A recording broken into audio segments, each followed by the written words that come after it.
हम पढ़ेंगे बालक के रूप। किससे पढ़ेंगे? बालक के रूप।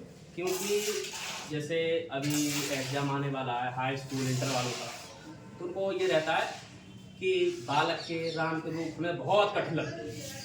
क्या लगते हैं? बहुत कठिन। और हम आज क्या करेंगे, उनको बहुत सरल बना देंगे।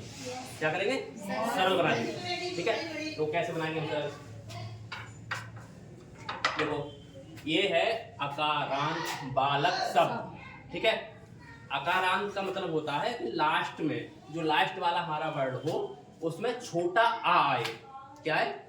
छोटा आ। जैसे हम बालक लिखें, राम लिखें, हैं, तो उसके लास्ट में क्या आता है? छोटा आ।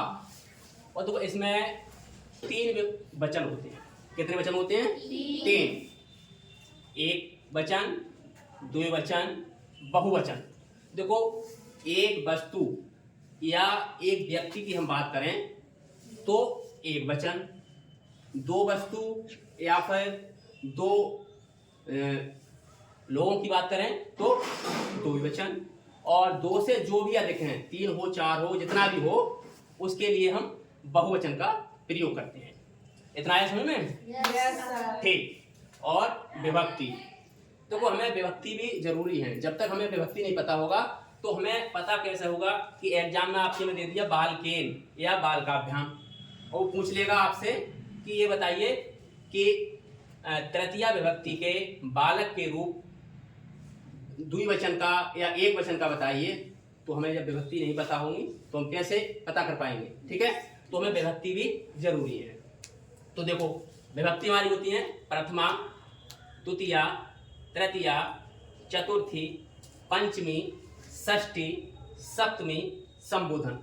लास्ट में संबोधन होता है। ठीक है, जैसे हम बोलते हैं जैसे हे राम है, तो हे राम में या अरे राम, ये कार्य हमारा कैसे हो गया अचानक वाला, तो उसमें क्या लग जाता है? हमारा संबोधन लग जाता है।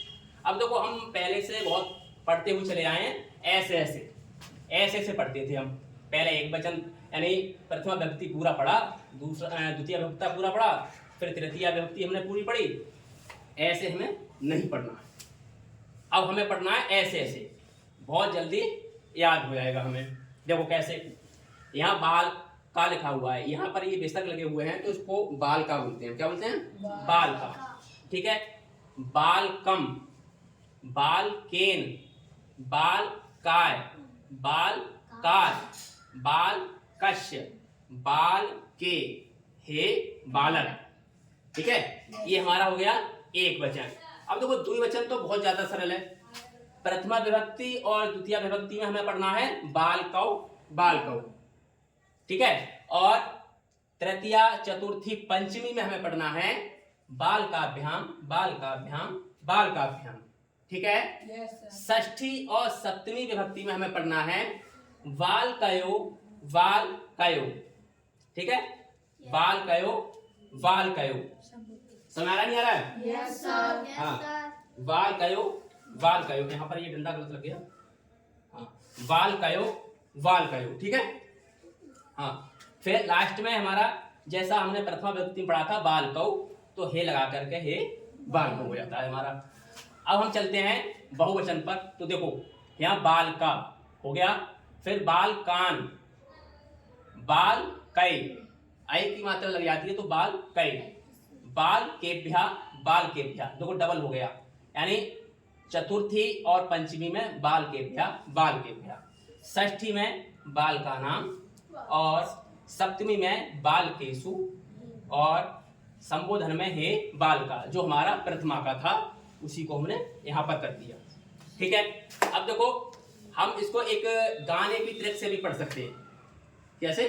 गाने की ट्रिक से। देखो, बालका, बालकम, बालकेन, बालकाय, बालका, बालकम, बालकेन, बालकाय, बालकात, बालकस्य, बालके, हे बालक, बालकात, बालकस्य, बालके, हे बालक, बालका, बालकम, बालकेन, बालकाय, बालका, बालकम, बालकेन, बालकाय, बालकात, बालकस्य, बालके, हे बालक, बालकात, बाल बालके हे बालक। अब देखो हम चलेंगे द्विवचन पर।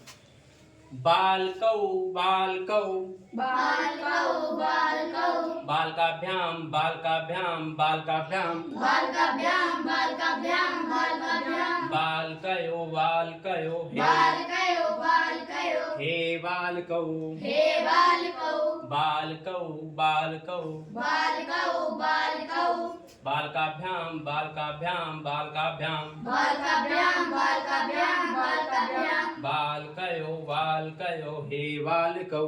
बालकयो बालकयो हे बालकौ। अब देखो बहुवचन पे चलेंगे।